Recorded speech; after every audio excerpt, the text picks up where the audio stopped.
Bon bonjour à vous tous. Merci au CPTS de Perros-Guirec du Trégor d'organiser tout ça. Merci aux résidences de Métis de nous accueillir pour parler d'un sujet central à la vie, la sexualité. Je vais essayer de vous dire différentes choses. Bonjour aux gens qui sont de l'autre côté de leur écran. Tout d'abord, je vais essayer de me présenter. Donc, je suis médecin psychiatre. Je travaille à mi-temps présentiel à Lannion, puis à mi-temps en téléconsultation sur Caire. Ce qui fait que, comme je suis arrivé il y a 3 ans ici, avant j'étais à Paris, ça m'a permis de garder mes patients parisiens, parce qu'il y a une fidélité avec les patients. Je travaille en entreprise, je fais des conférences, j'ai un blog, vous verrez. Je pratique plutôt la thérapie ACT, la thérapie de l'acceptation et de l'engagement, qui est une thérapie comportementale dite de 3e vague. Je pratique la pleine conscience aussi. J'ai créé un programme pour Petit Bambou pour favoriser le sommeil, qui s'appelle Sommeil Serein, parce que ça s'entraîne à l'endormissement. Présence, c'est un autre site de méditation qui a été créé au moment du confinement, parce qu'avec différents instructeurs, on s'est dit que ce serait bien de faire quelque chose pour les gens. Donc on faisait des méditations plusieurs fois par jour, et puis comme ça a bien marché, ça continue. Alors moi j'ai arrêté pour Présence en juin de l'année dernière, parce que j'en ai fait pendant 3 ans toutes les semaines, donc à un moment donné il y a un petit essoufflement. Mais il y a aussi une application Présence qui est super, et l'application Présence, c'est une application toujours dans le même esprit solidaire. C'est-à-dire qu'on peut donner ce qu'on veut pour avoir l'application, et pour cette application j'ai fait un programme qui s'appelle Respiration. Voilà. J'enseigne dans différents diplômes universitaires, en coaching, en méditation et tout ça. Puis ce que j'aimerais raconter, c'est après avoir fait des années d'études pour essayer d'être intelligent, j'ai fait des années d'études pour essayer d'être con. Donc j'ai fait des études de clown. Et le clown fait de la pleine conscience sans avoir l'air, fait de l'acte sans avoir l'air. Et c'est un surfeur de l'instant, et donc c'est très utile. Donc voilà en quelques mots pour me présenter. Et donc... voilà. Donc je voulais vous proposer qu'on rentre, puisqu'on va parler de sexualité, qu'on rentre dans le vif du sujet. Et pour rentrer dans le vif du sujet, j'ai une petite chanson d'un chanteur qui aurait pu être un Brel, qui aurait pu être... c'est un Brel méconnu, du moins qui n'a pas eu le succès mais de Brel, de Brassens. Mais il a plein de chansons à texte qui sont extraordinaires. Mais il y en a une qui a fait son succès, qui est sur le sujet.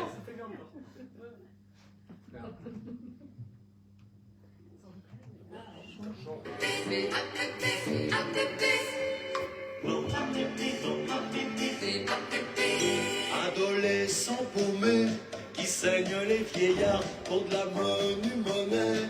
Quelques pauvres liards donnent leur don au lieu. Un coup de yatagan, le petit coup du bon Dieu. Un dernier bon moment, c'est une pipe à pépé avant qu'il ne la casse. Une petite langue à mémé avant qu'elle ne trépasse. Et ne pousse pas les cris d'horreur, d'indignation. Ils sont comme toi les vieux, ils sont plus sous chillon. Alors, moi je suis originaire de la ville de Conflans-Sainte-Honorine, où le maire était Rocard à l'époque. Et Henri Tachon est passé à Conflans-Sainte-Honorine et il a fait chanter tout le conseil municipal en chœur. Donc je pense qu'on peut chanter aussi tous en chœur. Pipa pépé, avant qu'il ne la casse, une petite langue à mémé, avant qu'elle ne trépasse. C'est un chant pour nous mettre en situation sur le sujet dont on va parler. Les paroles sont très simples. Faut l'avoir bien en bouche.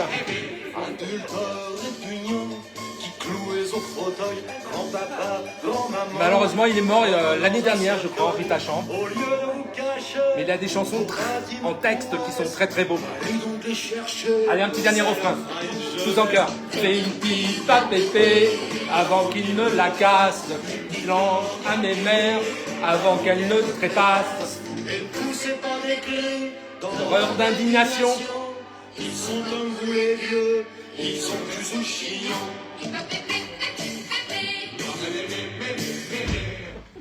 Bon, j'espère que je vous ai mis À l'aise, à l'aise. En situation. Mais ouais, c'est son succès. Il a écrit tellement de beaux textes, mais c'est celui dont tout le monde a retenu. Il en a une sur les hommes qui est que j'ai entendu il n'y a pas très longtemps sur France Inter, à nouveau, qui est pas mal sur les hommes. Donc, voilà. Donc, d'ailleurs, je vais vous poser comme question, c'est quoi la sexualité? C'est quoi la sexualité? La définir, mais... L'appel de la vie. Ouais, mais c'est quoi? Faire l'amour. Hein? Faire l'amour. Ouais. Mais c'est quoi faire l'amour, hein? Un partage, Ouais. deux êtres. Ouais. La reproduction aussi, hein. Pendant très longtemps, en effet, c'est un comportement, voilà. Sinon, on ne serait pas là. Le plaisir, La sauvegarde de l'esprit. La sauvegarde de l'espèce, tout à fait. l'instinct de survie, donc. J'avais un prof de biologie qui disait qu'on naît, on meurt, entre les deux, bah, il faut se reproduire. Le reste, c'est que des faits divers. Ouais, quoi d'autre? Le plaisir. Le plaisir, ça peut être source de plaisir. Mais c'est pas venu toujours tout de suite dans l'histoire des êtres humains. C'est ça qui est intéressant. Tabou. Comment? Tabou. Bah oui, c'est source de peur et la religion. tout ça. Un langage de l'amour. Ouais. C'est devenu bazar d'ailleurs quand la religion s'en est préoccupée. Besoin vital aussi. Hein. Tout à fait. Il y a même des études qui ont montré que si on a des relations sexuelles, je ne sais plus exactement les chiffres, mais régulières, ça a augmenté l'espérance de vie. Il y a des études là-dessus. Tout à fait. Donc, la Doviti, c'est des ateliers, c'est ça? Ouais. Ça peut être la contrainte aussi. Ouais, ça peut être source de tout, comme tout comportement. Hein. Moi, j'aime bien dire c'est comme un marteau, bien utilisé, c'est génial. Mal utilisé, ça fait beaucoup de dégâts. Et ça peut être source de beaucoup de dégâts. Et on en parlera un petit peu. Donc, comment aussi utiliser tout ça bien. Alors, je vais vous proposer finalement une façon de se représenter la sexualité. En tout cas, faire l'amour. Pour moi, faire l'amour, c'est une conversation, c'est un échange. Alors pour vous montrer comment on se représente ça, j'ai demandé à quelqu'un de venir avec moi. Et on va faire un petit jeu, parce que vous êtes là devant. Bon. Ce que j'aime bien montrer, passez-moi un index. Oui. On va tenir ce bâton ensemble. Ah oui. Et ça signifie c'est ce qui symbolise un échange. Et dans cet échange, je ne sais pas ce que vous allez faire, mais si je me dis qu'est-ce que vous allez faire, je suis pas là, hop, le bâton il tombe. Si je me demande qu'est-ce que vous pensez de cette affaire-là, on n'est pas là et ça tombe. Donc dans la vie, on n'est pas figé comme ça. On bouge. D'accord? Alors peut-être tout mon plaisir, c'est de vous mener par le bout de bâton. Alors qu'on est égal hein, de chaque côté. Hein, c'est intéressant de voir que... mais en fait, c'est une conversation. On va essayer de dialoguer dans cet échange. De dialoguer ensemble. Je ne sais pas ce que vous allez faire, vous ne savez pas ce que je vais faire, mais on va essayer de dialoguer ensemble. Vous voyez hein, ça demande de s'ajuster en permanence. Et souvent, quand je fais ça, les patients, ils sont comme ça. Alors que c'est tellement simple de fléchir, de s'ajuster. Et des fois, dans la vie, on ne prend pas le temps de s'ajuster à l'autre.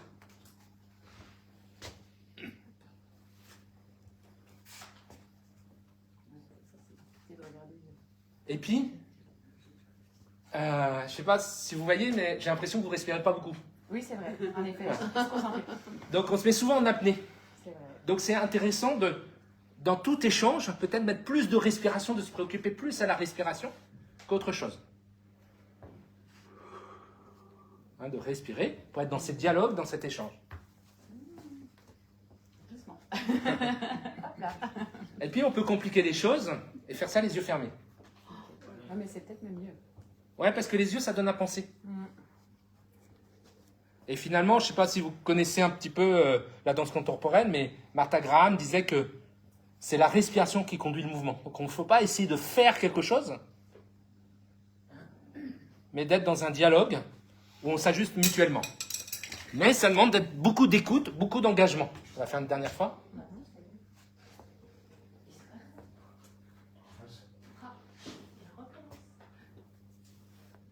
Ouais, si ça tombe, c'est pas grave. C'est un jeu con, il n'y a pas de but. Hein. Il y a juste à vivre quelque chose.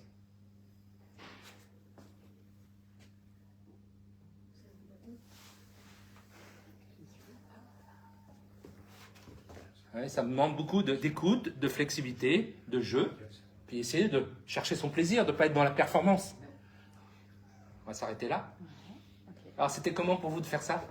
Bah, c'est intéressant parce que c'est une très bonne métaphore justement de ce qui peut se passer.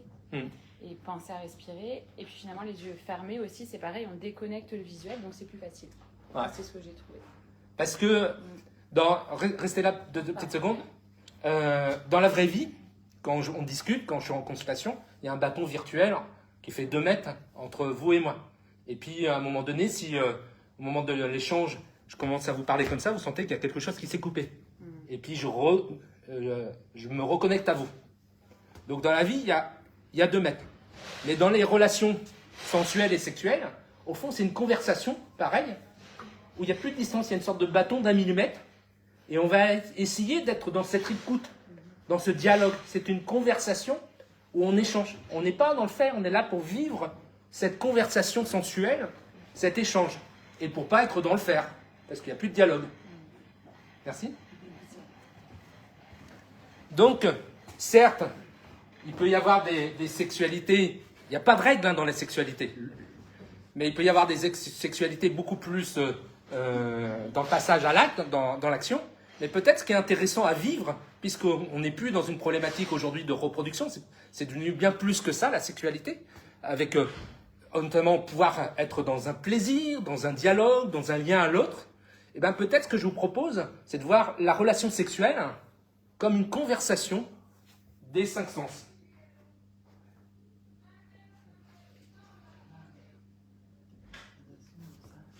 Et que dans certaines situations, cette conversation de 5 sens est dans un lien amoureux, un lien de couple, mais pas que. Tout est possible. Et puis, le piège dans la sexualité, c'est peut-être être dans le discours. Hein. Il y en a un qui est passif, l'autre qui écoute ce qui se passe. Hein. Donc, ça fonctionne peut-être moins bien quand on est dans le discours. Et c'est pas évident hein, de construire ce dialogue mutuel, hein, où chacun prend sa place. Hein, mais ça peut être aussi source de vertige, parfois. Donc c'est un vrai engagement d'accepter d'être au contact de sa sensibilité, de sa sensualité, et accepter de ressentir, de percevoir quelque chose, d'être au contact de sa fragilité, mais de ne pas en avoir peur. Donc c'est pour ça que ce que je vous propose, c'est de dire que la sexualité, en tout cas faire l'amour, c'est une conversation libre, ludique et joyeuse, en pleine conscience à soi, à l'autre, mais aussi à la relation. Finalement, à un moment donné, on s'oublie, on s'oublie soi, on oublie l'autre pour être dans la relation. C'est une ouverture à soi, une ouverture à l'autre. Donc ça demande de sortir de ces processus de défense, hein, et ça demande de s'engager. C'est savoir aussi jouer de soi, donc accepter le déséquilibre et peut-être des fois l'inconfort sensoriel, sensuel, jouer de ce qu'on ressent. C'est une exploration de sa sensibilité, de son intériorité, et c'est un comportement qui s'entraîne et qui s'explore. C'est-à-dire la sexualité qu'on a à 20 ans n'est pas celle à 25 ans, n'est pas celle à 30 ans, à 50 ans, à 60 ans, 70 ans. Donc c'est pour ça qu'il y a une évolution. Peut-être qu'il y a des choses qu'on fait à un âge, qu'on fait moins à un âge, mais à chaque instant, il y a la possibilité d'aller explorer avec le contexte qui évolue, cette sensualité, cette sexualité, pour nourrir un dialogue à 2, à plusieurs si on veut. Hein. Il n'y a pas de règle, tout est possible. Et c'est un travail qui se fait en pleine conscience. Et d'ailleurs, si ça vous intéresse, moi j'ai écrit la préface de ce super livre qui s'appelle « Vivre une sexualité épanouie grâce à la méditation pleine conscience ». Et notamment ce travail de pleine conscience, ça permet d'être juste là, simplement là, dans la relation. Et ça se travaille, ça s'entraîne. Et pour cela, il faut faire attention au blabla, parce que notre tête nous raconte, c'est un sujet où notre tête nous raconte beaucoup de choses sur ça. la société nous raconte beaucoup de choses sur ça. On a évoqué la religion, raconte beaucoup de choses comme ça. Et si on se met des règles, on se crée une prison mentale qui empêche cette relation, qui empêche cette conversation. Bah, c'est comme quand on rencontre quelqu'un, on ne sait pas forcément de quoi on va parler. Hein, et puis, il y a des bavardages, puis après, peut-être on va dans une conversation plus enfiévrée, peut-être dans une conversation enivrante, et à un moment donné, le plaisir arrive à l'insu de son plein gré. Mais si on est dans la performance à vouloir la finalité avant, c'est comme le bonheur. Hein. Plus on essaie d'attraper le bonheur, plus ça nous échappe. Et puis, plus, j'aime bien ce dessin-là, hein, plus on essaye de rentrer dans le moule, plus on ressemble à une tarte. Donc, il faut, comme je vous le mettais dans l'image d'avant, il faut savoir ne pas être dans la réaction de ce qui se passe avec l'autre, mais être dans la création à deux. C'est un acte créatif, la relation sexuelle.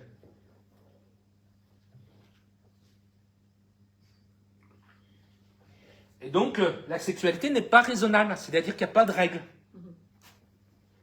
On est libre de tout. Il n'y a pas de loi. Il n'y a pas de loi. Du moment que c'est consenti ensemble. La suite, hein. J'ai perdu la diapositive.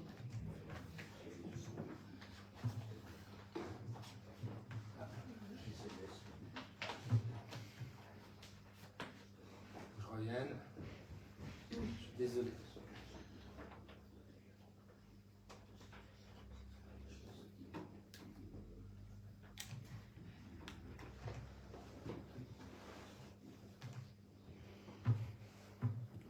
Il n'y a pas de règle. Et souvent, ça dépend du point de vue dont on regarde les choses. Alors, j'aime bien jouer sur les points de vue. Je vous propose voir Jésus marchant sur l'eau et imaginer les poissons ce qu'ils voyaient. Donc, tout est une histoire de point de vue. Donc, faire attention à la machine de blabla qui nous raconte c'est bien, c'est pas bien, je dois faire quelque chose, il faut que je fasse quelque chose. Non. Et puis, j'aime bien cette phrase sur la religion. La religion, c'est comme une bite. Il n'y a pas de problème d'en avoir une ou en être fier. Toutefois, on ne la montre pas en public, on ne l'impose pas aux enfants, on n'écrit pas des lois avec et on n'en pense pas avec. La religion est quelquefois imposée aux enfants. Tout à fait. Donc, la sexualité, c'est pareil. C'est privé et intime. C'est de l'ordre de l'intime. C'est pas bon du tout. Ouais. Et il n'y a pas de religion en sexualité.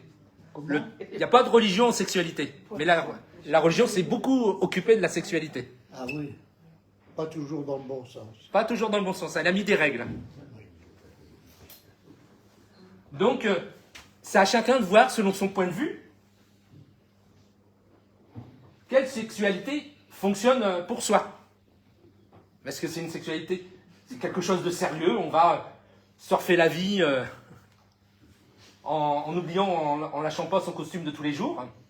Ou est-ce que on essaye de jouer de soi, de jouer de son corps pour être inventif, pour être poétique, pour être créatif, c'est là où on peut être clownesque aussi, pour mettre du piment dans cette relation à deux. Et puis, ça demande aussi de laisser de côté sa vie quotidienne, hein, c'est pas, qui prend beaucoup de place. Hein. Le travail, les enfants. Hein, là, je me moque en disant que pour certains parents, les enfants, c'est comme une drogue dure, hein, on n'arrive pas à lâcher. Hein, donc, ça demande, pour rentrer dans ce moment-là de conversation intime, de pouvoir lâcher beaucoup de choses de la vie de tous les jours. Donc, c'est un engagement, c'est une décision. Je décide de m'engager. Si j'attends d'être prêt parfois, d'être disponible, bah des fois ça peut ne jamais arriver parce qu'il y a plein de choses qui nous distraient. Donc c'est une décision de pouvoir s'engager dans une relation sexuelle et de se rendre disponible pour cette relation. Alors moi je fais de la thérapie ACT, thérapie de l'acceptation et de l'engagement, et ça s'appuie sur ce modèle, et ce modèle va très bien à la sexualité. C'est-à-dire, ça demande de travailler des processus d'acceptation, de qu'est-ce qu'on va choisir de vivre, de converser avec l'autre. Ça demande de travailler la diffusion, c'est-à-dire faire la différence entre soi et ses pensées. Parce que quand on ressent une émotion, ça allume notre machine à blabla, qui peut nous distraire, qui peut nous raconter des choses qui ne sont pas forcément vraies. On n'est pas obligé d'écouter tout ce que nous raconte notre tête, et tout ce que notre tête nous raconte n'est pas forcément vrai. De façon triviale, si je renverse un verre, je me dis que je suis nul. Non, j'ai pas été nul, j'ai juste été maladroit. Donc, dans la sexualité, notre tête nous raconte beaucoup de choses. Donc, il faut faire le tri entre ce qui nous convient, ce qui est cohérent avec nous, et ce qui n'est pas cohérent avec nous. Et puis, à un moment donné, il faut pouvoir laisser de côté la machine à blabla. Parce qu'on ne peut pas être dans la tête et dans le corps. Donc, ça demande de réhabiter son corps. C'est un comportement qui se fait dans l'instant présent. Et si on pense à ce qu'on a fait avant ou ce qu'on va faire après ou tout ça, ben on ne peut pas être dans cette conversation intime. On n'est pas là. Donc, ça demande à apprendre à être là dans ce comportement qu'on a choisi d'avoir. Et puis, ce comportement, on le vit de son point de vue. Et mon point de vue, c'est pas forcément votre point de vue, votre point de vue. Et c'est trouver quelle est la personne comme une pièce de puzzle avec qui on correspond bien. Et tout le monde ne correspond pas ensemble. Hein, ce dialogue est facile parfois avec certaines personnes, puis avec d'autres personnes, ça ne fonctionne pas. Parce que c'est comme des pièces de puzzle. Et puis, dans la thérapie, on parle aussi de nos valeurs, qu'est-ce qui est important pour soi. Et donc, tout comportement, c'est se mettre au contact de quelque chose qui est important pour soi. Et c'est pour ça qu'il n'y a pas une manière d'avoir une relation sexuelle. Il y a autant de manières que d'individus. Le tout, c'est qu'on vienne ensemble, qu'on se rapproche ensemble de quelque chose qui compte pour soi. Et donc de s'engager dans ce comportement-là. C'est vrai que le piège, c'est d'être passif. Allez, je subis, je fais... c'est pas moi qui dirige et je laisse faire. Que ce soit femme-homme et Ouais. femme-femme ou homme-homme, pareil. Pareil. C'est comme le bâton. Il faut être deux pour être cette conversation. S'il y en a un qui bouge pas, qui fait rien, ben, ça met l'autre dans un discours. Et il n'y a pas de relation. Et c'est quand même ça qui est le plus sympa dans les relations sexuelles, c'est qu'il y a une relation de communication, un échange intime.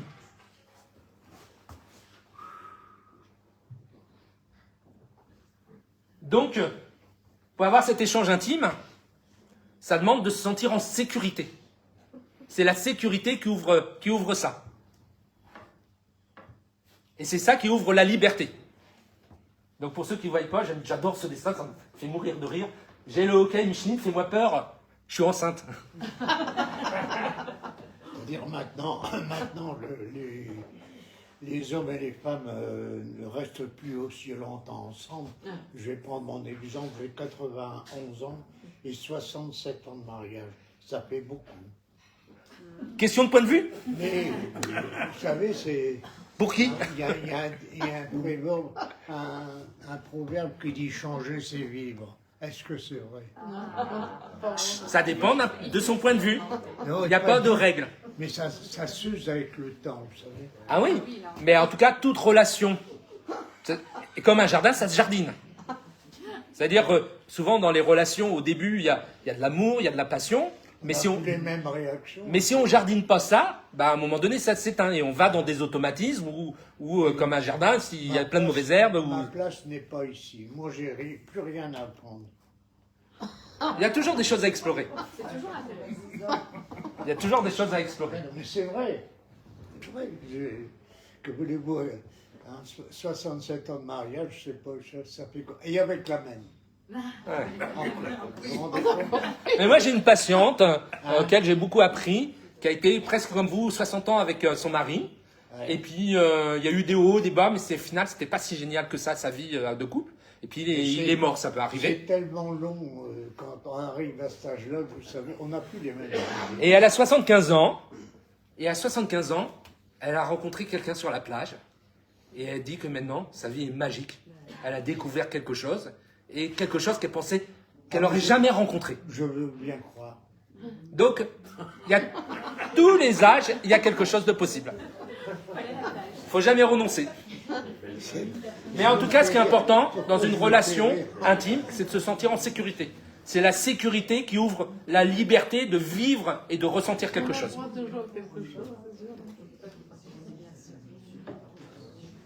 Alors, je voudrais quand même parler, le problème de la sexualité, c'est aussi les agressions sexuelles, hein, qui est quand même un sujet très important. Donc, heureusement, on en parle de plus en plus. Hein. Il y a plein de gens qui ont eu des comportements abusifs et déviants. Mais Violent. on l'a trop longtemps ignoré. Trop Tout à fait. Et ce qui est important de savoir, c'est que c'est pas l'importance du geste qui compte. Moi, j'appelle ça le syndrome du caillou dans le pare-brise. Des fois, il suffit d'un petit truc, d'un petit caillou qui fendit tout le pare-brise. Il suffit d'un geste, des fois déplacé, pour que ça fendille toute l'intériorité de quelqu'un. Et déstructurer tout ça. Donc, l'intention, c'est des fois des petites choses. Donc, il faut être vigilant à ça. C'est pour ça qu'il faut apprendre à tout âge à se sécuriser et à se protéger et pas se mettre en danger. Ouais, ça c'est une chose qu'on aurait dû commencer il y a bien plus longtemps. Mais en même temps, il faut être clair, parce que moi, je me rappelle d'une conversation avec des copines psychiatres qui recevaient des jeunes patientes. Et il y avait des jeunes patientes qui avaient 17, 18 ans qui disaient je comprends pas, le garçon, après une soirée, on s'est couché, je me suis couché dans le lit à côté d'un garçon, et puis il a voulu avoir une relation sexuelle. Mais en même temps, si on se couche à côté d'un garçon, voilà, il faut savoir aussi d'être clair dans son langage. Il faut être cohérent un petit peu. Donc, une question d'âge entre les partenaires aussi. Ouais. Donc, sans qu'il y ait eu de l'agression sexuelle, il y a souvent des gens qui sont en souffrance parce qu'ils pensent qu'il y a des mauvaises interprétations. Donc, il faut être clair dans son langage. C'est-à-dire que pour ne pas se mettre en danger, il faut savoir faire cette clarté. Et donc, on a à apprendre à nos adolescents qu'il y a des règles, entre guillemets. C'est-à-dire que si on est une fille, qu'on va chez un garçon, ben, on dit un petit peu quelque chose. Et que si on veut pas se sentir être en difficulté, ben, il faut être faut être clair dans ce qu'on dit de soi. Voilà. Mais en tout cas, c'est un sujet qui est très important, les agressions sexuelles, et c'est pour ça que voilà, maintenant heureusement il y a plein de numéros de téléphone où on peut appeler, on peut se renseigner si et les agressions sexuelles, c'est les deux sexes. Hein. D'ailleurs, maintenant, il y a des MeToo d'hommes qui ont été agressés, des jeunes hommes qui ont été agressés, qui apparaissent. Donc, les femmes n'ont pas le monopole des agressions sexuelles. Hein, tous les êtres humains peuvent être vulnérables de ça. Et c'est important à la fois de les informer et à la fois qu'ils aient des lieux comme là à la fois pour parler. Mais aussi, j'ai voulu mettre ce numéro de téléphone parce qu'on peut être dépassé par ces pulsions sexuelles, être troublé par des enfants, tout ça. Et si on sent qu'on est dépassé par quelque chose, eh ben, il y a des gens qui sont là pour vous aider. Hein, parce que c'est facile de condamner les bourreaux, entre guillemets, mais s'il y a des gens qui sont fragiles au passage à l'acte, il faut aussi savoir les aider. Donc c'est super qu'il y a ce genre de numéro de téléphone si on sent en difficulté par rapport à ces pulsions sexuelles. Et puis je voulais mettre aussi ce livre parce que je sais pas vous, messieurs ici, comment vous vous sentez, mais parfois, moi, quand j'écoute les informations entre les agresseurs sexuels, les pervers toxiques, les pervers narcissiques, je me dis, mais voilà, comment je fais pour être quelqu'un de normal en tant qu'homme? mais en fait, la violence appartient aux deux sexes. Mais c'est vrai qu'aujourd'hui, il y a un biais de regard. C'est normal, il faut défendre certains comportements abusifs. Mais les femmes sont source de violence. Et il y a un colloque qui a été super, qui a été fait à Paris 8, qui est organisé par deux femmes, donc il n'y a pas de misogynie là-dessus, qui s'appelait « Penser la violence des femmes » et qui montre par plein d'études que tous les deux sexes sont vulnérables à la violence. Et que, voilà, il ne faut pas mettre en place un triangle de Karpman où il y a d'un côté les victimes, de l'autre côté les bourreaux. Tout le monde peut être face à de la violence. Moi, j'ai su même un homme médecin de 60 ans, il se faisait battre par sa femme. Voilà, les deux sexes peuvent être pris dans cette violence. Donc, il ne faut pas faire attention de ne pas catégoriser selon le genre. C'est plus souvent généralisé. Ouais. Ouais, c'est surtout que les hommes sont plus gênés d'en parler. C'est plus difficile. Allez dire à un homme qu'il aille dire je me suis fait agresser, je me suis fait violer par ma femme, tout ça. Mais c'est plus général que c'est l'homme qui est violent, souvent. C'est pas les mêmes violences, mais il y a d'autres violences. C'est pas la même, je veux bien croire. Par exemple, dans le harcèlement au travail, statistiquement, c'est plus les femmes qui harcèlent les gens au travail. Oui. Donc c'est plus complexe que ce qu'on veut en dire aujourd'hui. Ah oui, oui. J'ai pas encore compris. Oui, ça peut être sournois. J'ai pas encore saisi tout. J'ai encore à apprendre. Bah, c'est l'occasion. Donc, dans cette relation à deux, aujourd'hui, il y a quelque chose qui a beaucoup progressé, c'est le consentement. Hein, c'est important de le consentement. Autrefois, c'était pas si évident. Moi, je suis dans une génération où c'était moins évident. Parce que la position de la femme était plus confuse. Alors le dessin, je vais vous le dire. Puisque tu insistes, on va faire l'amour, mais dans la position de la carte de crédit. C'est quoi cette position? Sans contact.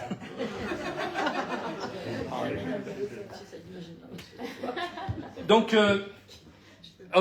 quand moi j'étais jeune, au siècle dernier, c'était moins évident. Il y avait beaucoup de jeunes filles qui étaient dans le flou, qui ne savaient pas je veux pas, qui n'étaient pas très... et souvent la drague, c'était ça, on essayait de trouver l'ouverture pour qu'il se passe quelque chose avec la fille, parce que face à cette ambivalence, ça fonctionnait, on pouvait attendre des fois longtemps. Et il y a un film qui est génial pour ça, c'est Good Morning England. Je ne sais pas si vous avez vu ce film-là. Il y a une scène que je trouve extraordinaire dans ce film, où il y a le séducteur, c'est l'histoire d'une radio libre sur un bateau. Il y a le séducteur, à un moment donné, dans ce livre, il est dans une chambre avec une fille, et la fille parle. Et lui, il est là, il ne bouge pas, il écoute. Alors, elle parle, il y a une tension qui se met en place, parce que elle cherche le lien, et lui, il ne bouge pas. Et il y a une tension qui devient tellement insupportable, qu'à un moment donné, le garçon, il dit « embrasse-moi ».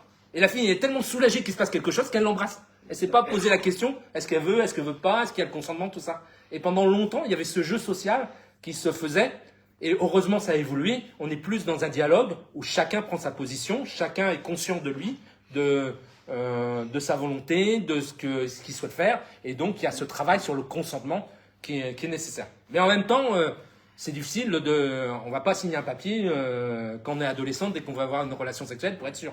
D'ailleurs, même à l'inverse, je me rappelle toujours ce groupe de femmes psychiatres. Elles disaient qu'elles conseillaient à leurs garçons adolescents de faire attention avec les filles. Parce que des fois, il y avait des histoires où la fille disait oui, mais comme elle avait du mal à assumer auprès des parents, elle disait non, il m'a agressé. Donc, elles conseillaient à leurs garçons, fais attention. Parce qu'il peut y avoir aussi une instrumentalisation de notre son. Hein, c'est pas aussi simple que ça. Donc, on va pas signer un contrat sur quoi. Quoi, des charges? On serait en salle de garde, on l'écrirait. Donc voilà, c'est pas facile, notamment pour les adolescents aujourd'hui, de trouver le juste milieu, parce que c'est pas toujours très clair pour eux, c'est pas très clair ce qu'on veut pas, et en même temps il faut faire attention de son consentement et de respecter que, comme l'a très bien dit dans sa chanson Angèle plutôt, non c'est non, et de savoir écouter ça et d'être dans cette relation respectueuse. En tout cas, c'est pour ça qu'aux États-Unis il y a ces dates pour se tester, pour savoir où on en est et puis savoir faire grandir un désir et pour savoir si on a envie ou pas envie. Et c'est important d'être dans ce respect et que chacun se retrouve en sécurité pour se sentir libre de choisir. Il y a la problématique aussi du conflit, j'ai envie, j'ai pas envie. J'ai Ouais. envie, j'ai peur et qui pose pas mal de soucis dans ce de positionnement. Parce que Ouais. j'ai envie, j'ai pas envie, ou je suis autorisée ou je suis pas autorisée, parce que des fois, il y a des autorisations.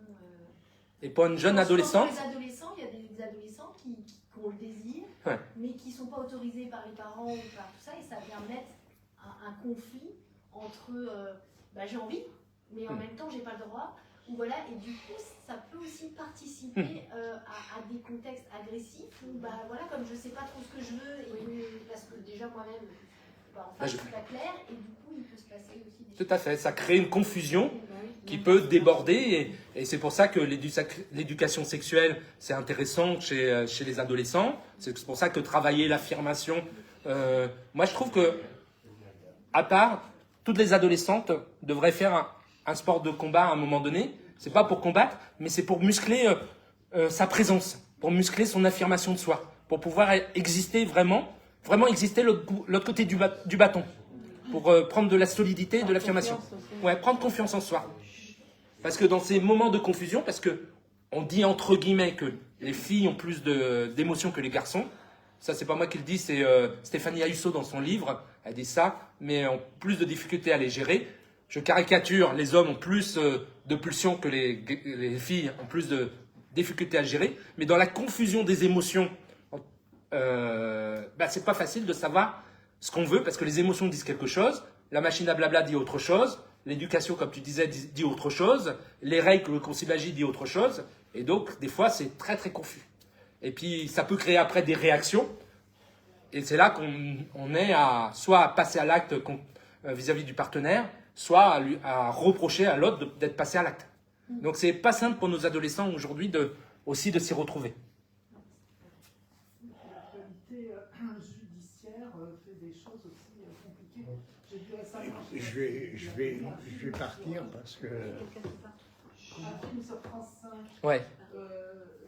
Je comprends. Il y a un procès en direct, un réel procès pour viol, où le jeune homme a été condamné à 5 ans de prison avec du sursis quand même, mais c'était très hard, je trouve, compte tenu des circonstances qui ressemblaient à ce que vous disiez tout à l'heure, avec des jeunes qui étaient montés dans une chambre, la fille, voilà, je ne vais pas raconter toute l'histoire. Donc c'est pas évident pour un garçon de passer à l'acte, de s'engager dans une relation sexuelle, avec tous ces risques sur lesquels il peut être attrapé.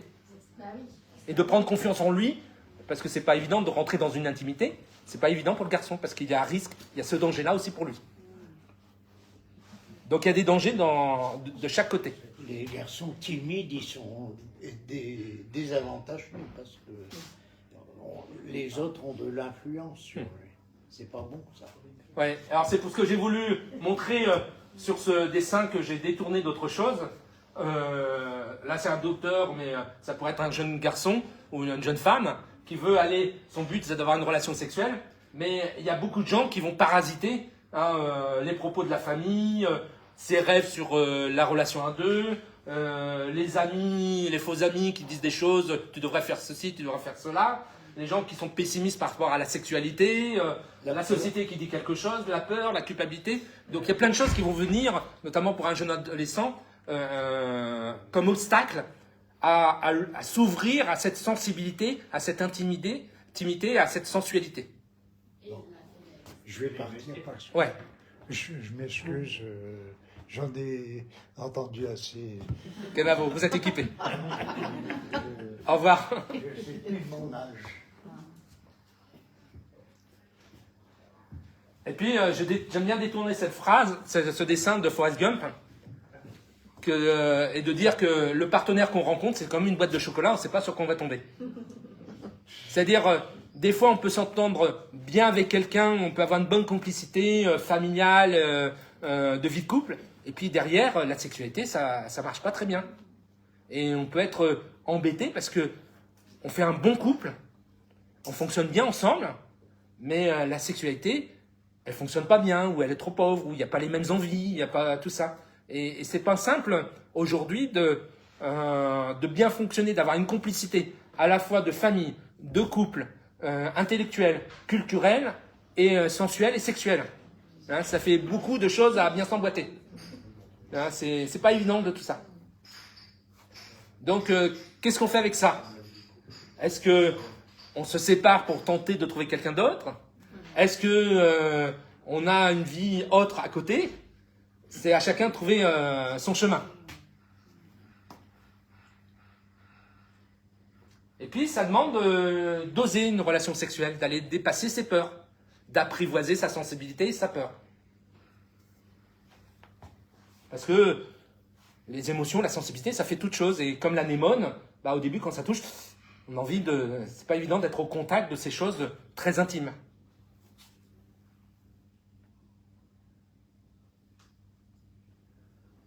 Donc, il faut transformer la peur en désir. Donc, j'aime dire, les émotions sont des énergies qu'il faut orienter vers ce qu'on veut. La peur est une émotion que lorsqu'elle s'exprime, il faudrait la transformer en désir. Et pour transformer la peur en désir, il faut accepter qu'elle survient. Admettre qu'on a le droit, on peut avoir peur, et qu'on peut émettre des réserves sur certaines choses. Et les émotions, elles ne sont pas faites pour être refoulées ni reniées, c'est comment on fait avec dans le comportement qu'on choisit d'avoir. Donc transformer la peur en désir, c'est aussi changer notre perception des choses et des événements. Pour ne pas voir les choses comme un danger, mais juste qu'il y a quelque chose à apprivoiser. Et décider ou pas de s'y engager. Donc il faut penser plus en termes de désir de ce que vous voulez accomplir et devoir réaliser. Donc c'est pour ça que je vous propose ce jeu de remplacer le mot peur par désir lorsqu'on est confronté à cela. Par exemple, j'ai peur de rater ce rendez-vous avec ma copine ou mon copain. J'ai le désir de faire telle chose. J'ai peur de manquer telle chose. J'ai le désir de vivre cet instant de vie, la façon la plus intense de vivre ce moment. J'ai peur de dire ce que je pense. Je désire d'être authentique et d'être compris et accepté. Hein, donc il y a plein d'exemples comme ça. J'ai peur de montrer mes émotions. J'ai le désir d'être moi-même et de m'aimer tel que je suis. Donc c'est transformer la peur en désir de quelque chose et de pouvoir l'exprimer. Parce que dans cette complexité sensuelle, il doit y avoir une complicité aussi de paroles, d'échanges pour trouver ce consentement sur quoi on peut se retrouver. Donc c'est tout un travail de maturité de transformer la peur en désir. Et c'est pour ça qu'à l'adolescence, c'est compliqué parce que pour moi, une épreuve de l'adolescence, c'est de savoir traverser la peur. Parce qu'il y a un volcan émotionnel qui se met en route à l'adolescence, il faut traverser la peur. D'ailleurs, à tel point que dans beaucoup de sociétés traditionnelles, il y a des épreuves pour traverser la peur. Les Maasai, ils doivent tuer un lion. Moi, je sais pas vous, mais moi, je serais mort de peur. À Vanuatu, on fait une montagne, une tour de bois, on s'accroche avec une liane au-dessus, et on plonge, et c'est l'ancêtre du saut à l'élastique. Moi, je serais mort de peur, je sais pas vous. Hein. Ouais, tout ça. Donc, il y a beaucoup de rituels, c'est de savoir traverser la peur. Et l'intimité, être contact de son intimité, ça fait très très peur. C'est pour ça qu'il y a beaucoup de gens qui sont dans l'extériorité, dans l'intériorité, mais qui ne voyagent pas dans leur intériorité. Et c'est tout un travail qu'on fait aussi en psychothérapie, en développement personnel, mais c'est un travail qui est intéressant, c'est une aventure de vie d'explorer son intériorité, qui est extraordinaire, parce que après ça crée une richesse relationnelle et de ne pas avoir peur de cette sensibilité qui nous permet de percevoir des choses.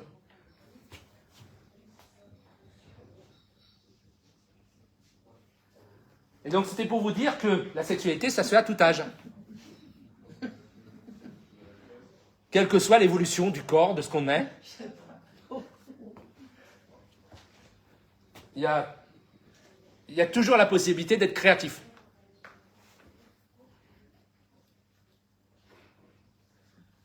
Et finalement, il y a des études qui montrent que plus on avance en âge, plus finalement la sexualité peut bien fonctionner.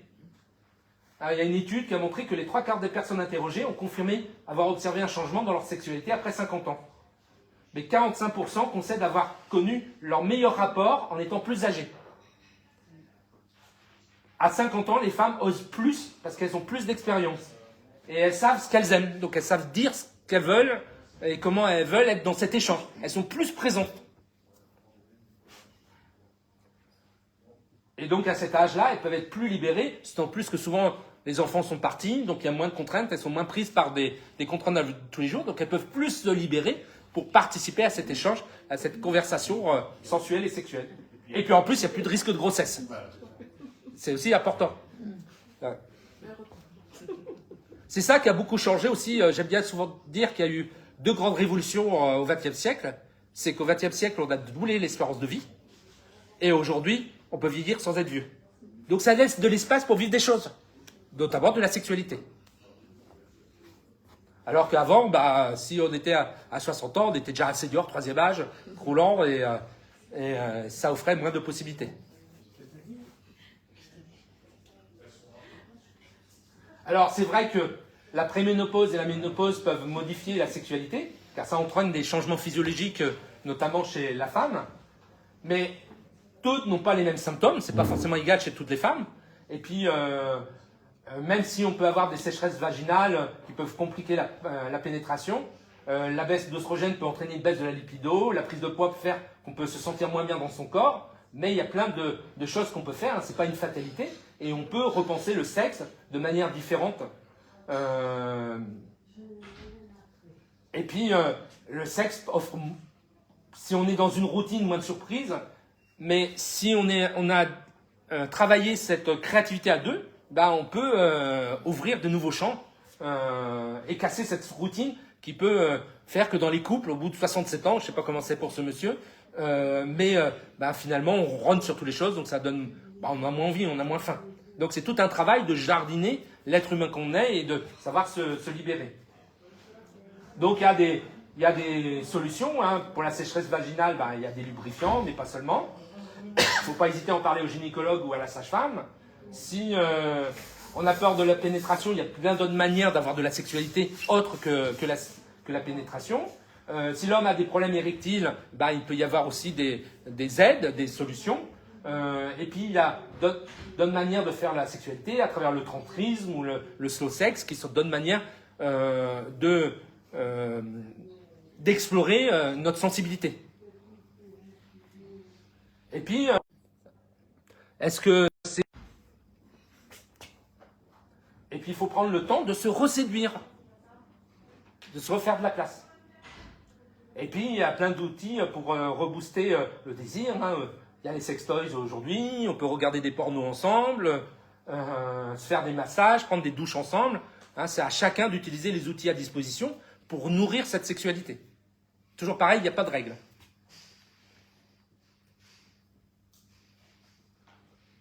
Et puis, il faut prendre le temps des préliminaires. Hein. Les préliminaires favorisent finalement la relation. C'est comme dans le bavardage. Hein. Avant d'échanger sur des sujets intimes, on bavarde. Hein. Les Africains, ils mettent 3 heures pour dire bonjour. Ils disent bonjour, ça va, la famille, les enfants, d'où vas-tu, tout ça. Et il y a un bavardage avant d'aller au cœur du sujet. Et si on va tout de suite dans des choses intenses, ça ne peut pas fonctionner. Donc c'est important de travailler ces échanges, de prendre contact avec l'autre, de se connecter à l'autre. Et pour ça, il faut avoir l'espace à ça.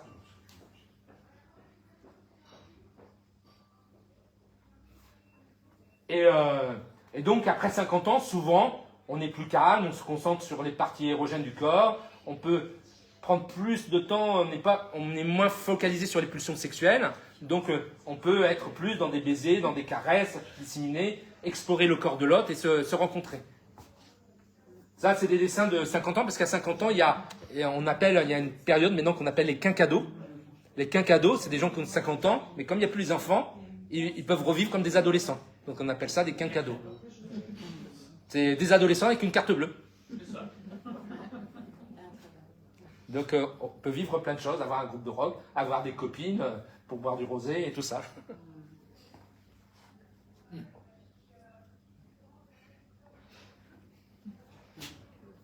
Donc faut savoir être aussi à s'adapter. Hein. Des fois, en vieillissant, certaines positions sont plus compliquées. Donc il ne faut pas hésiter, par exemple, les positions debout, les positions du missionnaire ou de l'andromaque qui peuvent être plus tranquilles pour être à l'aise dans son corps, dans la relation sexuelle et pas se retrouver dans des difficultés physiques. Tout ça pour vous dire que faire l'amour, c'est épanouissant à tout âge, quel que soit ce qu'on est, quel que soit son corps. C'est quoi la position de l'andromaque ? On est assis ensemble. Je suis assis, la femme vient dessus, assise. Et donc, c'est bon pour la santé de faire l'amour. Ça libère des endorphines et ça participe au mieux-être, au sien, au couple et à la relation. Et pas se mettre comme limite notre évolution physique. Et c'est pas parce qu'on a pris du poids qu'avec l'âge, voilà, c'est cruel, c'est comme ça, que ça crée un frein pour se perdre en chemin et de rester au contact de soi.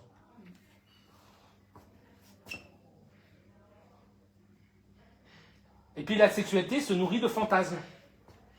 C'est-à-dire sans fantasmes, il n'y a pas de... La sexualité est difficile.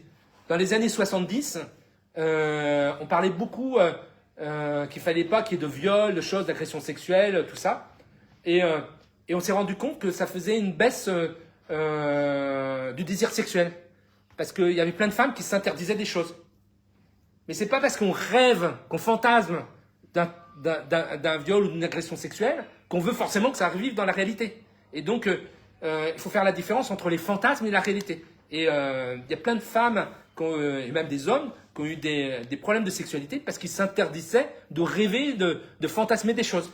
On peut faire l'amour en fantasmant de faire l'amour avec son voisin ou sa voisine.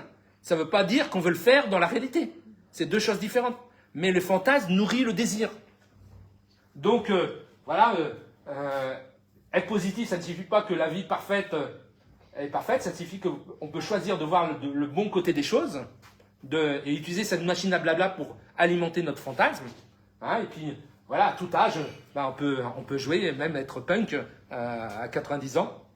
Et j'aime bien cette image, cette publicité d'autrefois, qui me fait trop rire. Pour séduire l'être aimé, rien de tel qu'un bon rôti de porc. Vous voyez, chacun a les fantasmes qu'il veut. Si vous ne savez pas comment parler à votre mari et à votre femme, un bon rôti de porc. Ouais, ça va, c'est pas la saucisse.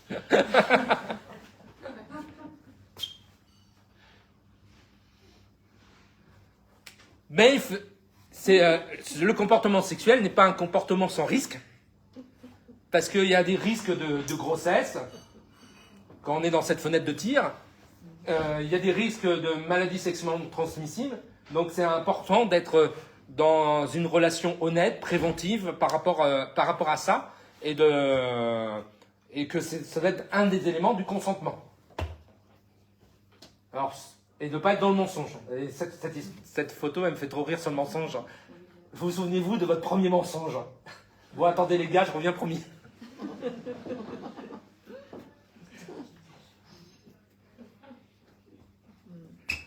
Donc, oui, c'est important d'être dans cette honnêteté pour aller dans cette intimité. Ça participe à la sécurité dont je vous parlais tout à l'heure. Donc, pour avoir une sexualité saine et responsable, je vous dis pour le dessin tout de suite, pour vous rigoler. Tu vois, Simone, j'ai surnommé mon sexe la vie, car la vie est bien dure. Et la dame a dit, dommage que la vie soit si courte.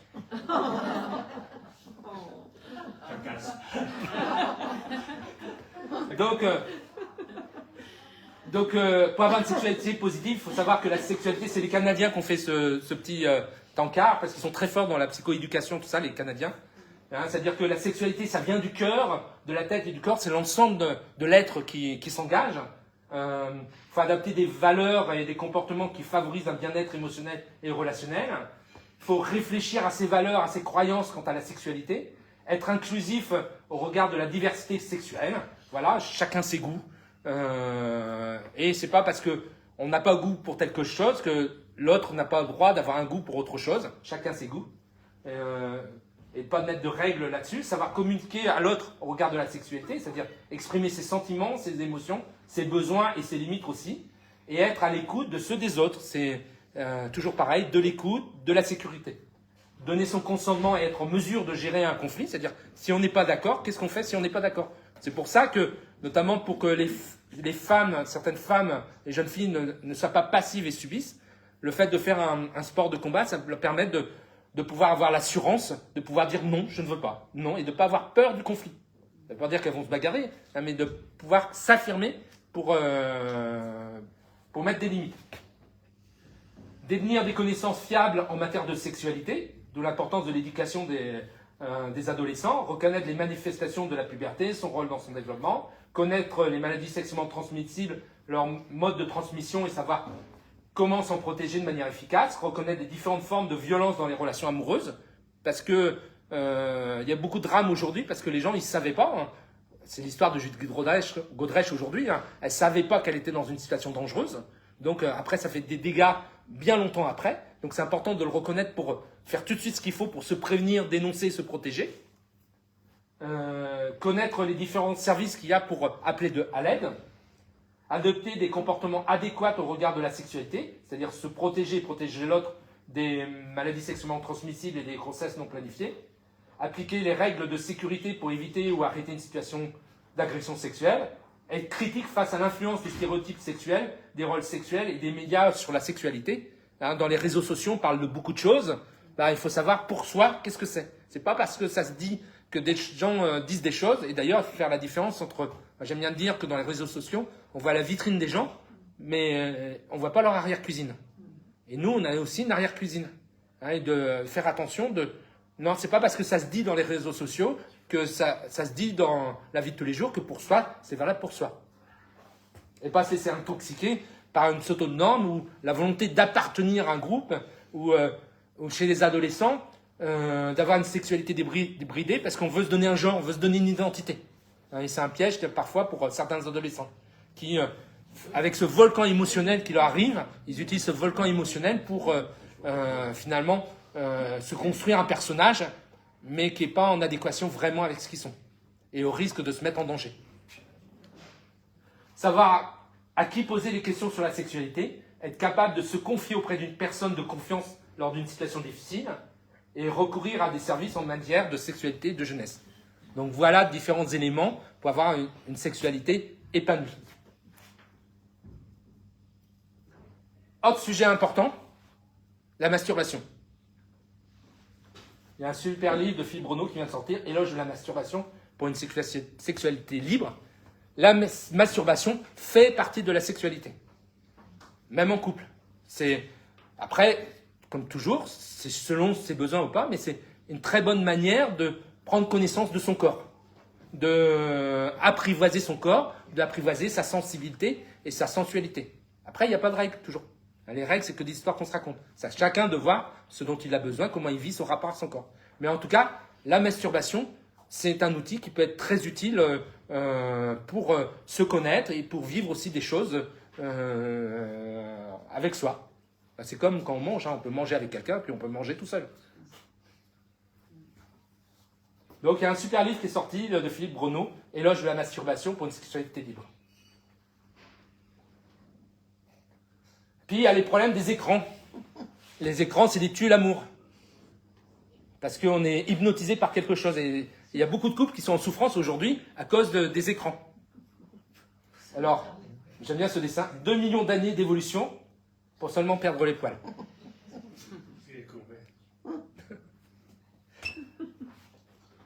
Donc, ça, c'est aussi quelque chose, un problème aujourd'hui, ces écrans-là, qui viennent s'immiscer dans cette vie à deux, cette vie de couple, et pour faire ce jardinage relationnel.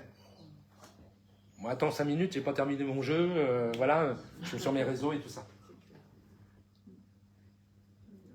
Autre sujet important, la pornographie.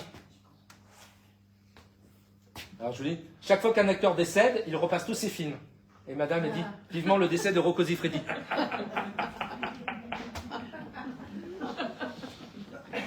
La pornographie, c'est utile. Souvent, c'est un sujet de fâcherie dans les couples. Souvent, plus les hommes en règle générale, pour gérer leurs pulsions, c'est bien qu'ils regardent de la pornographie. Les femmes doivent autoriser les hommes à regarder de la pornographie. Parce que ça leur permet de vivre leur sexualité, de gérer leurs pulsions sexuelles, et ça évite que ça déborde de façon inappropriée. Donc, la pornographie, c'est utile. Ça fait partie de la sexualité. Et maintenant, il y a de plus en plus de femmes aussi qu'on regarde. Hein, c'est pas aussi genré que ça, mais c'est quelque chose d'important pour vivre la sexualité. Après, c'est le problème de comment sont tournés les films, dans quelles conditions, tout ça. Mais ça, c'est un autre sujet. Donc, il n'y a rien d'inquiétant que votre mari ou votre femme regarde de la pornographie. Du moment que ça ne prive pas de la relation sexuelle à deux. De cette relation intime et sensuelle à deux. Et il y a un sujet, donc j'ai mis un grand vide parce que c'est un sujet dont on ne parle pas de notre société, c'est les pulsions sexuelles. Chez les êtres humains, il y a des pulsions sexuelles. Or, c'est un sujet, nulle part dans notre société, on l'aborde. Et après, on s'étonne qu'il y a des agressions. Comment on fait quand on est SDF, quand on est immigrant, comment on fait pour gérer sa sexualité ? C'est pas parce qu'on est SDF, qu'on est immigré, qu'on est handicapé, qu'on est je sais pas quoi, qu'on n'a pas de sexualité, qu'on n'a pas de pulsion sexuelle. Comment on apprend aux gens à gérer ces pulsions sexuelles ? Et j'ai envie d'être un peu cru, où sont les lieux d'aisance où on peut exprimer sa sexualité, ses pulsions sexuelles ? Hein, c'est vraiment, je trouve, qu'il y a un trou dans la raquette dans notre société sur ce sujet-là. Et après, c'est pas étonnant qu'il y a des débordements. Je vous donne à réfléchir sur le sujet. Je sais pas quelle est la solution, mais... Du coup, dans certains pays, justement, comme la Hollande, voilà, c'est plus... la France, c'est fermé. Avant, il y avait des maisons closes, des choses comme ça. Est-ce qu'il y a moins de dérives, justement, sexuelles ? Je sais pas, mais mon point de vue personnel, c'est que je pense que les maisons closes auraient une utilité. Voilà, c'est ça, ouais, S'il y a un droit des femmes, tout ça, qui est bien défini. D'ailleurs, je suis sûr que dans les maisons closes, tous les gens qui vont dans les maisons closes ne consomment pas forcément. Ça soigne le « et si ». Et si j'avais envie. Et puis on discute avec les copains, tout ça, et puis ça se trouve, on ne consommerait pas. C'est pas forcément... Mais je me dis que ça aurait un rôle social. Et pourquoi les pulsions sexuelles sont mises de... C'est un comportement humain, sont traités à part, que l'envie de pisser, l'envie de manger, que tout autre comportement. Enfin, si on est cru, si on est en dehors d'un jugement moral, eh ben, c'est un comportement comme un autre. C'est une envie comme un autre. Un besoin. Et un besoin comme une autre. Ça, différentes envies. Oui, envie et un besoin. Donc, comment on le traite dans notre société? Et je crois qu'il y a un trou sur ce sujet. Et on ne l'éduque pas. Donc, vous prenez une maison pour l'épouse et une maison pour la maîtresse. Et les femmes faisaient pareil. C'est-à-dire qu'il y avait une différence entre l'entreprise couple et la sexualité. Et l'histoire est pleine de... Tout a existé. Alors, ce livre est fascinant. Je ne suis pas sûr que Jacques Attali l'ait écrit, mais ça raconte ça. Je pense qu'il a été un prénom parce que je ne pensais pas qu'il s'intéressait à l'histoire de l'amour et de la sexualité. Mais il est passionnant ce livre parce qu'il montre à travers l'histoire des âges comment tout a existé. Il y a eu des gynécées, il y a eu des harems, tout a existé. Et on a trop l'idée aujourd'hui que amour et sexualité doivent être chez les mêmes personnes. Après, c'est un choix de société, hein. Toujours pareil, il n'y a pas de règle. C'est comme ça qu'on fonctionne aujourd'hui. Mais ce n'est pas une règle absolue, il faut savoir que ça existait différemment ailleurs.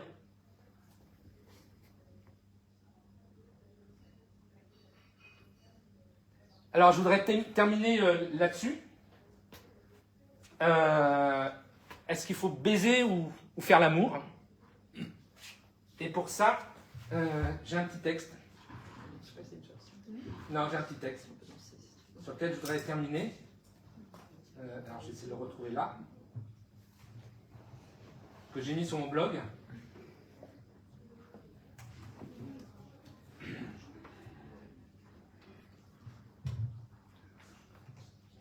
J'aurais dû l'imprimer, ça aurait été plus facile. Donc, je vais vous le lire. Faire l'amour, ça commence le matin, par le premier regard que l'on se donne, le premier sourire, la première caresse et le premier bonjour. Faire l'amour, c'est d'apporter le petit déjeuner au lit, ou simplement un café, un jus de fruits accompagné d'une petite chanson d'amour, ou des mots tendres, récités avec toute la gaucherie dont on peut faire preuve. Faire l'amour, c'est lancer à l'autre dans la glace un clin d'œil complice. Lorsqu'il fait sa toilette, c'est aussi l'embrasser sans raison, juste pour le plaisir de le faire, sans rien attendre en retour. Faire l'amour, c'est demander à l'autre quelle nuit il a passé et écouter attentivement sa réponse. C'est prendre le temps de se regarder, de se parler, de se toucher avant d'entreprendre la journée de travail. Faire l'amour, c'est accompagner l'être cher à la porte au moment où il se prépare à partir. C'est de lui souhaiter une bonne journée. C'est de s'installer à la fenêtre, lui faire un signe de la main, en affichant son plus beau sourire. Faire l'amour, c'est de se téléphoner pour un rien, juste pour se dire qu'on s'aime, ou prendre des nouvelles. C'est de faire des surprises, sans rien attendre en échange. Faire l'amour, c'est prendre l'autre dans ses bras, chaque fois que c'est possible, juste pour sentir la chaleur de l'être aimé, rétablir le contact et se donner de l'affection. Faire l'amour, c'est parfois accorder à l'autre la liberté de vivre, pour lui-même, sans attachement excessif, en lui laissant sentir qu'on l'aime toujours, même si nos corps sont loin de l'autre. C'est d'être rassuré que nos âmes se moquent des distances. Ils sont tendrement enlacés, en toute situation, quel que soit le nombre de kilomètres qui nous séparent. Faire l'amour peut aussi se résumer à une pensée lancée vers l'autre, les yeux fermés, pendant un instant. Faire l'amour, c'est de s'accueillir, de s'étreindre au retour à la maison. C'est de s'informer de ce que l'autre a vécu durant la journée. C'est également le petit verre de vin que l'on prend le temps de déguster ensemble, en se racontant toutes sortes de choses, ou en goûtant tout simplement la sagesse du silence. Faire l'amour, c'est même d'écouter la télé, serrés l'un contre l'autre. C'est de rire ou de s'émouvoir ensemble. C'est de vivre à deux et nourrir cette complicité, de n'importe quelle façon. Enfin, faire l'amour, c'est aussi faire l'amour. Et ce n'est pas que ça. C'est une partie d'un tout indispensable, tout simplement comme un dessert qui vient couronner un repas succulent. J'ai compris un jour que je ne voulais plus me contenter que du dessert. Je désire le repas au complet. Et surtout que le dessert n'est pas indispensable à la fin de chaque repas. Voilà, je voulais vous proposer ce texte que je trouve très très beau. On l'attribue au Bouddha. C'est Dartra. Ouais, au Bouddha. Je ne sais pas si c'est toujours sur Internet, on ne sait jamais si c'est vrai ou pas vrai. Ils parlaient déjà de regarder la télé ensemble. Ouais, c'est étonnant. Donc voilà, il y a donc ça a dû être retravaillé en effet. Mais peu importe, on s'en fout de qui c'est. Ça traîne sur Internet. J'ai fouillé pour essayer de voir. Mais c'est joli. C'est tout ça que... Ouais, tout ça s'intègre dans un tout relationnel, qui est la vraie vie. C'est un peu l'idéal. Ouais, mais ça se cultive, c'est une question d'intention, c'est de le décider ensemble. Donc, pour conclure, j'ai envie de vous dire, l'amour et le sexe, c'est comme un jardin. Tous les jours, il faut semer, déshermer, arroser. Quand on fait l'amour à l'intérieur, c'est comme une boule de neige que l'on secoue. Et il faut prendre le temps de voir comment ça retombe. S'aventurer, se laisser surprendre, comme Christophe Colomb qui pensait découvrir les Indes, et puis on découvre autre chose dans la relation à deux. La sexualité, c'est une conversation fiévreuse de nos corps, avec nos 5 sens, menant parfois à l'ivresse. La question de savoir si vous êtes bavard dans cette conversation. Et le bonheur est de l'autre côté de l'inconfort. Donc il faut accepter, j'aime bien ce dessin qui dit, tout ce qui est bon dans cette vie décoiffe. Faire l'amour, sauter, danser, rire, embrasser. Et je souhaite que vous vivez très longtemps votre vie avec les cheveux toujours décoiffés. Alors on veut avoir l'air avec les autres, tout ça, on a peur d'être décoiffé. Voilà. On veut s'apprêter. Donc si ce sujet vous a intéressé, je vous propose ce livre-là, Make Love, une éducation sexuelle, est très bien pour les adolescents qui découvrent les relations sexuelles. Là, tout récemment, Israël Nizan, pour les adultes, a écrit ce livre « Par les sexes, comment informer nos ados ». Et si vous voulez voir tout ce qui a existé dans la sexualité, je vous ai dit, tout a existé. Il faut lire cette BD toujours de Philippe Breneau, qui retrace l'histoire de la sexualité au cours des âges. Et vraiment, tout a existé. Il n'y a pas de normes, il n'y a pas de règles. C'est très, très drôle. L'une des choses que j'ai retenues, par exemple, il faut savoir que les Égyptiens avaient inventé le stérilet, c'est qu'ils mettaient une épine d'acacia dans l'utérus. Mais il y a plein de choses qui ont existé, et donc c'est intéressant de voir tout ça. Pourquoi la question? Ah, je sais pas. Non, Là, ça devait créer une réaction inflammatoire, voilà, anti-inflammatoire. Ouais, c'est ça. Si on veut savoir plus, il y a des Instagram, des Facebook. Maintenant, il y a beaucoup de choses auxquelles on peut accéder pour en savoir plus. Sexoblog, Orgasme et moi. Il y a un Instagram, je m'en bats de clito. Benida sans tabou, J-Sens Club, on s'exprime. Vicu, Sexopsycho. Celui de la boutique Passage du Désir. SexoSafe, Charles Plusco, Santé publique France, il y a des choses aussi qui sont indiquées. Même sur Amélie, il y a d'autres choses. Donc, il y a plein de lieux où on peut s'informer pour se libérer et s'autoriser à trouver la sexualité qui nous correspond. Et la sexualité qui me correspond n'est pas forcément la vôtre, hein, c'est très personnel. Le tout, c'est trouver le bon partenaire avec qui on a envie de jouer, de s'amuser et de partager cette relation intime. Puis si ça vous intéresse, j'ai écrit quelques livres, voilà. Savoir se taire, savoir parler. J'ai voulu mettre ce livre-là parce que c'est aussi dans la sexualité, il ne faut pas être dans le discours, comme je vous ai dit. Et puis des fois, il faut savoir se taire. Les blablas peuvent tuer l'amour. J'arrête de lutter mon corps, c'est un self-help book. Et puis pour faire l'amour, souvent, il faut être connecté au corps, pas à sa machine à penser. Donc débrancher son mental, c'est plutôt pas mal. Et puis grandir, vivre, devenir, comment on chemine dans la vie. On jardine pas que la sexualité, on se construit tout au cours de la vie. Et cette construction nous permet de nous ouvrir à plein d'autres expériences. Et pour terminer, je voulais vous souhaiter un joyeuse Pâques. Ah, génial, photo qui s'est mise.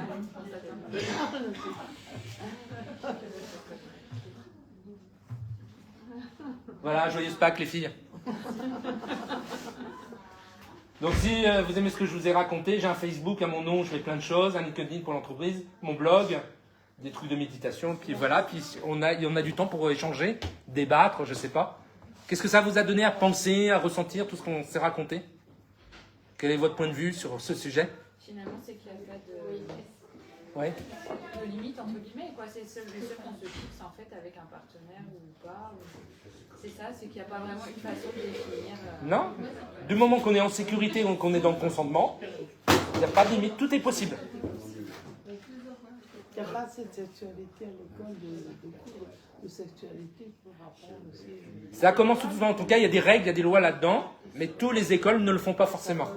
Et je pense à titre personnel qu'il devrait y avoir, ça doit se faire avec des groupes de filles d'un côté et des groupes de garçons de l'autre côté pour pouvoir parler de l'intime et tout ça. Donc je fais un peu de pub pour le CPTS. J'ai vu passer qu'il y avait un truc pour les 13-25 ans, hein, pour les filles si elles veulent en parler. Ben, c'est peut-être un sujet à parler entre filles. Je sais pas. Hein. Là, c'est ouvert tout aux collégiens de seconde et de troisième pour l'instant, aux lycéens, pardon. Oui, pardon. Et voilà, on va voir ce qu'on en fait l'année prochaine. C'est un groupe de théâtre qui vient au lycée, qui présente. Et puis derrière, il y a des échanges avec beaucoup derrière. Ça, c'est chouette. Voilà, après, il y a plein de thèmes comme ça sur la CPTS. En tout cas, on a une responsabilité d'accompagner les enfants et les adolescents pour les donner les outils pour gérer leur vie après. Et l'une des moments de vie, c'est la sexualité. Ouais. L'éducation qui ne se fait pas énormément, qui a été un peu lâchée par le gouvernement aussi. Donc, porter de l'éducation à l'école, c'est chouette aussi. Moi, puis un truc qui est important, c'est le respect de soi-même. Et ça, c'est aujourd'hui, chez les ados, on a un peu de mal avec ça, ils ont du mal à se respecter. Moi, j'ai l'exemple d'une jeune fille dans un lycée là, qui avait pour habitude, entre copains, de sortir les soirs en boîte, les soirs, le samedi soir, et ça finissait toujours plus ou moins enivré, et ça finissait toujours à tirer un coup entre eux. Et un jour, cette fille rencontre une autre personne qu'elle aime, et d'un seul coup, elle crie au viol, et elle porte plainte pour un viol pour une même soirée qu'elle a vécue après. Sans mettre au courant ses petits copains qu'on croit aujourd'hui, elle a vécu. Et ça, effectivement, voilà. En tout cas, il y a des règles. C'est-à-dire que c'est un collègue qui a un Instagram que j'ai vu ce matin, qui les mettait, Yannick Deschamps, qui fait des vidéos super, qui disait il faut faire attention de pas nuire à l'autre, mais de pas se nuire aussi.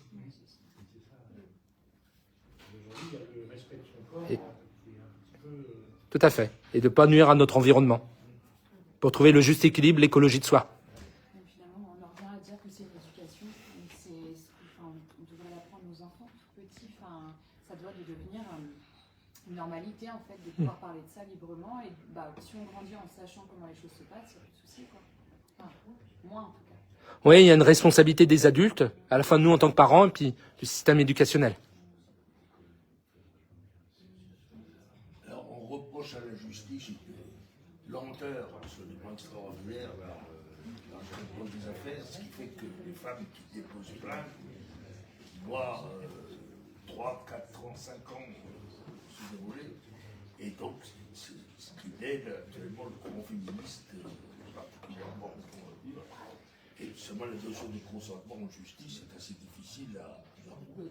Ouais, c'est complexe, hein, et c'est pour ça que c'est pas pour. Souvent on dit c'est pas parce que la justice ne condamne pas que ça n'a pas existé. Ça veut dire qu'il n'y a pas suffisamment de preuves pour le prouver. Et la justice ne peut pas s'appuyer que sur les dires de quelqu'un. On doit prouver la chose. Et il y a plein de situations, c'est très difficile. Mais ça ne veut pas dire que ça n'a pas existé. Et il doit y avoir aussi des endroits où on peut en parler, on peut se traiter ça. Alors, il y a de plus en plus à faire. Encore aujourd'hui, j'ai vu un homme, je ne vais pas citer son nom, un homme politique,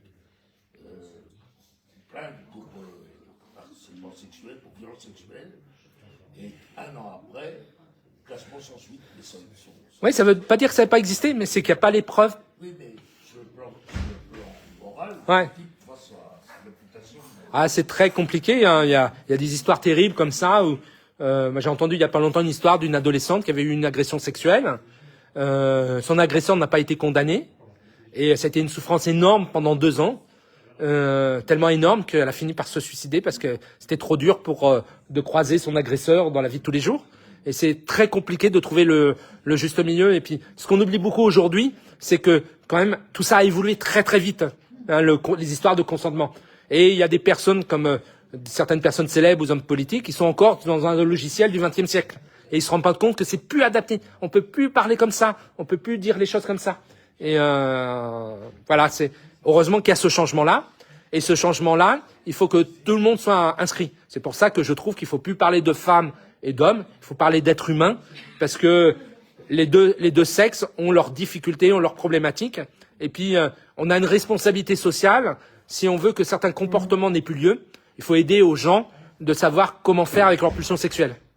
C'est facile de dire qu'ils débordent, mais qu'est-ce que fait la société parce que s'il y a tant de pourcents d'abus, c'est pas que les hommes sont tous mauvais, c'est peut-être que la société n'aide pas à certaines personnes, à certains hommes à se construire. Il y a une responsabilité, à mon avis, sociétale pour aider les êtres humains à faire avec ces pulsions sexuelles, à construire une sexualité épanouie et gérer leurs envies, leurs désirs.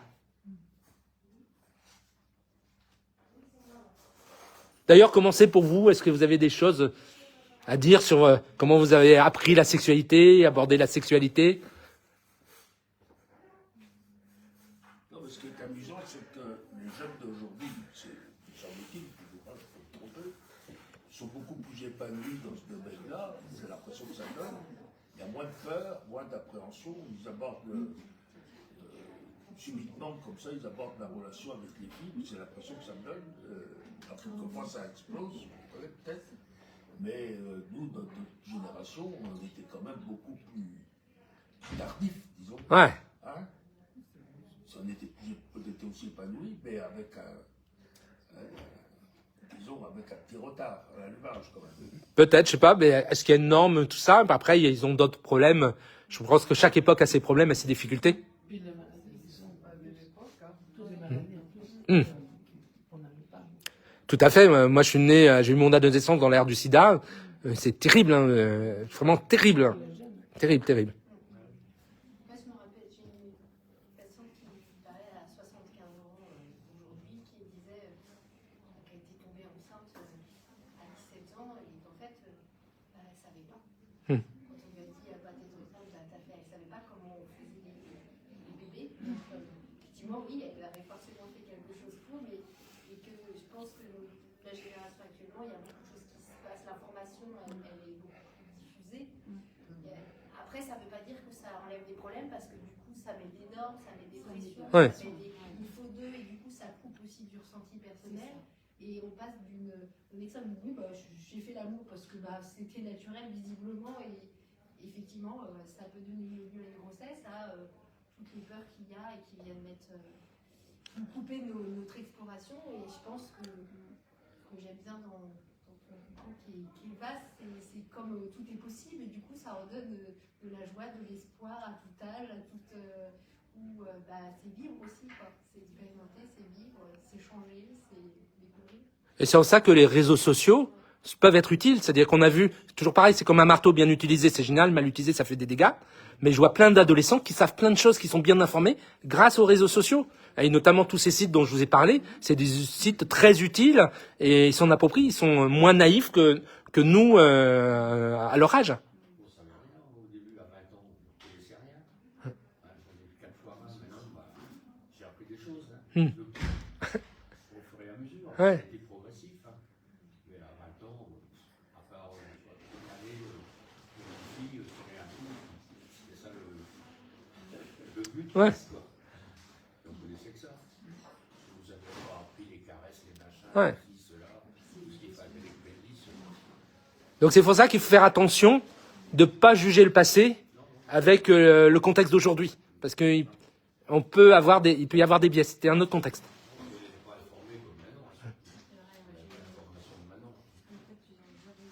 C'est juste ce que tu dis parce que moi j'ai entendu des personnes qui, quand il y a des études sur les viols, etc., qui disent mais peut-être qu'en fait j'ai violé une fille quand j'avais 20 ans alors qu'ils en ont 60 aujourd'hui et qu'en fait il y a 40 ans c'était pas le même contexte et qu'effectivement c'est remettre les choses aussi dans... Oui, des fois, si on juge avec aujourd'hui, on peut créer des traumatismes a posteriori parce qu'on va mettre un autre contexte, un autre biais. Ouais, et du coup moi ça m'a réfléchi sur... Ouais. Nos mères et nos grands-mères ont sûrement survécu. Mmh. Parce que c'était encore des choses. Mmh. Ouais, au sein de- Tout à fait. Devoir conjugal. C'est ça. On a aussi une augmentation statistique du libertinage.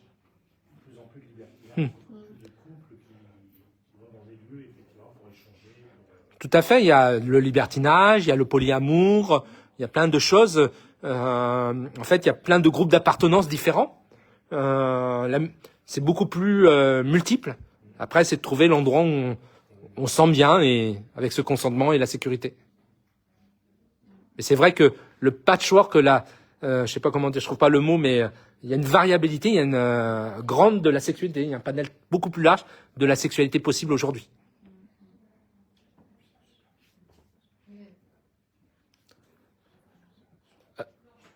Alors, je vais juste clôturer la session Facebook Live, comme ça permet à beaucoup de gens de voir cette conférence, et puis peut-être le CPDS pourra réutiliser cette conférence pour mettre sur les réseaux, et puis comme ça, s'il y a plein de gens qui n'ont pas pu venir, donc derrière les écrans, je vous salue, et puis à bientôt, et je vous souhaite une sexualité épanouie.